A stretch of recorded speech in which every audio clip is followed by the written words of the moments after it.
பிரைஸ்லாம் கர்த்தருக்கு ஸ்தோத்திரம் உண்டாவதாக. ஆண்டவர் பாருங்கள் எவ்வளோ வைராக்கியமாக எரேமியா 34 சொல்கிறாரு. எரேமியா கிட்ட தீர்க்கதரிசனம் சொல்கிறாரு. என் முகத்துக்கு முன் பண்ணின உடன்படிக்கையின் வார்த்தைகளை நிறைவேற்றாமல் என் உடன்படிக்கையை மீறின மனுஷரை நான் துண்டங்களின் நடுவாக கடந்து போகும்படி அவர்களை இரண்டாக துண்டித்த கன்றுக்குட்டியை போல் ஆக்குவேன். பார்த்தீங்களா எவ்வளோ பயங்கரமாக இருக்குது. ஏதாவது உடன்படிக்கை மீறினவர்கள் மனுஷர் துண்டங்களின் நடுவாக கடந்து போகும் அவர்கள் ரெண்டாக துண்டித்த கன்றுக்குட்டியை போல் ஆக்குவேன்.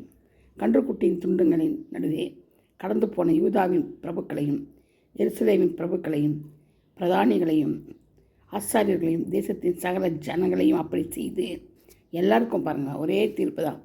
நான் அவர்கள் சத்துருக்களின் கையிலும் அவள் பிராணனை வாங்க தேடுகளின் கையிலும் ஒப்பு கொடுப்பேன். சரிங்களா? ஆண்டவரே ஒப்பு கொடுக்குறாராம். இது காரணம் என்னென்னா, நம்ம யாரும் இல்லை, அவருடைய கற்பனையை கட்டளையை கை கொள்ளாதனால தான் இந்த நிலைமை அவங்களுக்கு வந்தது. நம்மளுக்கும் அதே கதி தான். அவருடைய பிரேதம் ஆகாயத்தின் பறவைகளுக்கு பூமியும் மிருகங்களுக்கும் இரையாகும். பார்த்தீங்களா? ஆகாயத்து பறவைகளுக்கும் பூமியின் மிருகங்களுக்கும் இரையாகுமா? இது நமக்கு என்னது? அதோட நம்ம ஆண்டுடைய கரத்தை பிடிச்சு கொண்டு அவர் சொல்கிறபடி கேட்டு அப்படி சித்தத்தின்படி செய்தால் எவ்வளோ நன்மை. யூதாவின் ராஜாவாகிய சிதேக்கியாவையும் அவனுடைய பிரபுக்களையும் அவள்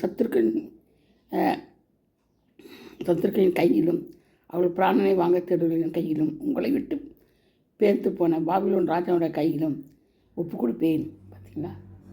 ஒப்பு கொடுத்துறாரு. அவ்வளோதான். நம்ம என்னாச்சு கதிக அதோ கதி தான். நமக்கும் இதேவான். அப்போ பாபிலோன்கிட்ட இருந்தது, இப்போ புறஜாதி கையில் இருக்குது. அவ்வளோதான். புறஜாதிகளுக்கு நம்ம இருந்தோம்னா இப்படி தான் நடக்கும். புறஜாதிகள் எல்லா காரியங்களும் செஞ்சோம்னா அவங்களோட ஒத்து போய் அவங்க பண்ணுறதெல்லாம் பண்ணோம்னா ஆண்டோடைய கற்பனையை மறந்து கட்டளையை மறந்து செஞ்சோம்னா நமக்கும் இந்த கதி தான் வரும். அதனால் எச்சரிக்கையாக இருங்க. நான் கர்த்தருடைய நாமத்துக்கு அடங்கி இருங்க. அவர் கரத்தில் இருங்க. கர்த்தர் தம் இந்த வார்த்தைகளை ஆசீர்வதிப்பாராக. ஆமென்.